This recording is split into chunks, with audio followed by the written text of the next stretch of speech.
Calcium, copper, selenium, manganese అన్నీ కూడా ఉండాలి ప్రతి ఒక్కటి. ఇవన్నీ కెమిస్ట్రీలో చదువుకున్నాయి కదా, ఇవన్నీ బాడీకి అవసరం.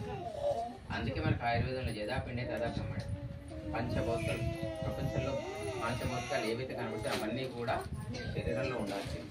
శరీరం వచ్చిందే అక్కడ నుండి. కాబట్టి పంచభౌతిక సిద్ధాంతం మనం శరీరానికి అలవాటు చేయాల్సి వస్తుంది. పంచభూతాలతో మనం ఇంప్రూవ్ చేయాలి. ఇవన్నిటితో పాటు మనం ఎటువంటి తీసుకోవాలి, షడ్రసోపేత భోజనం చేయాలి. అంటే 6 రోజులు కూడా కలిగి ఉంటాం. నేను ఒకటే కారం తింటా, నేను స్వీట్ తింటా, నేను తినను, పురుగు తినను అంటే రోగాలు అక్కడే వస్తున్నాయి.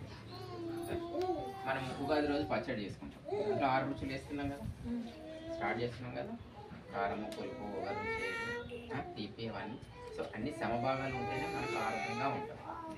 హాస్పిటల్ పోయి పేరు నమోదు చేస్తాను. 1 నుంచి 3 నెలల వరకు డాక్టర్ సలహా లేని మీకు జ్వరం వచ్చినా, కడుపు వచ్చినా, ఏదైనా కూడా డాక్టర్ సలహా లేని మందులు వాడుతూ మన బరువులు అనేవి చెప్తారు. మన డబ్బులు అనేవి మీకు పొదుపు చేసుకోవాలి. 4వ నెల వచ్చిన తర్వాత మీకు ఎగ్రీ టెస్ట్ చేస్తారు. మీ బ్లడ్ గ్రూప్ ఏ గ్రూప్ అనేది మీకు తెలిసి ఉండాలి, ఎంత పర్సెంటేజ్ ఉన్నదో తల్లిగా మీకు తెలిసి ఉండాలి.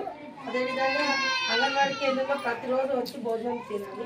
మీరు 10 నుంచి 12 కేజీల బరువు అనేది పెరగాలి. నెల తప్పినప్పటి నుంచి డెలివరీ అయ్యే వరకు. అంగన్వాడీ కేంద్రం ఇచ్చే గుడ్డు ఆదివారం గుడ్డు, బుధవారం రోజు 2